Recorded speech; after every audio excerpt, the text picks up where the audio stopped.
ایک لفظ بڑا عام ہے پر بڑا ضروری ہے جس کو ادب کہا جاتا ہے۔ ادب تمام اعمال کو زینت دے دیتا ہے۔ رشتوں میں اگر خوبصورتی پیدا کرنی ہو تو اس کا صرف ایک ہی حل ہے کہ رشتوں کا ادب قائم کیا جائے۔ ماں باپ کے رشتے کے ساتھ، استاد کے رشتے کے ساتھ، شیخ کے رشتے کے ساتھ، اپنے بڑوں کے رشتے کے ساتھ اگر آپ مزید زیادہ خوبصورتی کا تعلق رکھنا چاہتے ہیں تو اپنا تعلق ادب والا بنائیں۔ کوئی بھی شخص ہو، بڑا کم پڑھا لکھا ہو، مالی طور پر بڑا کمزور ہو اور اس کی بہت زیادہ زندگی میں خواہشات بھی نہ ہو، لیکن اس کی بھی بے ادبی کی جائے تو تکلیف اسے بھی ہوتی ہے۔ بے ادبی بہرحال انسان کو پریشان کرتی ہے، کوفت پیدا کرتی ہے، تکلیف پیدا کرتی ہے، لیکن آپ کسی کی کوئی ضرورت بھی پوری نہ کریں، کسی کا کوئی کام بھی آپ نہ کریں، لیکن اگر آپ کسی کو ادب دے دیتے ہیں تو ادب سے خوبصورتی پیدا ہوتی ہے۔ اور یہ جو ادب ہوتا ہے یہ انسان کی تعلیم کا بھی پتہ دیتا ہے، اس کی تربیت کا بھی پتہ دیتا ہے، اور یہ ادب جو ہوتا ہے یہ انسان کے تدبر کا، فہم و فراست کا اور اس کی بردباری کا بھی پتہ دیتا ہے۔ آج کل بڑی تیزی سے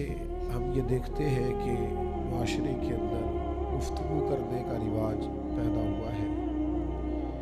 سوشل میڈیا ایک ایسا ذریعہ بنا جس کی وجہ سے لوگ اپنی گفتگو، اپنی بات بہت سارے لوگوں تک پہنچانے میں کامیاب ہو جاتے ہیں اور تھوڑے وقت میں زیادہ لوگوں تک بات پہنچ جاتی ہے۔ لیکن اسی میڈیا پر ہم نے یہ بھی دیکھا کہ بعض لوگوں نے فصاحت و بلاغت کا ناجائز فائدہ اٹھایا اور بے باکی کے نام پر،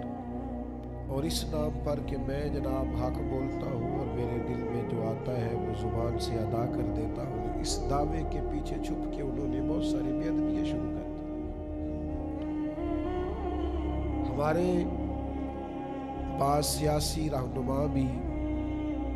سوسائٹی کے اندر بے ادبی کو، بدتمیزی کو، توہین آمیز لہجوں اور رویوں کو پروموٹ کرنے کا ذریعہ بنے۔ انہوں نے بھی اپنے مخالفین پر جو اعتراضات کیے وہ بڑے غیر سنجیدہ، بڑے کمزور اور اپنے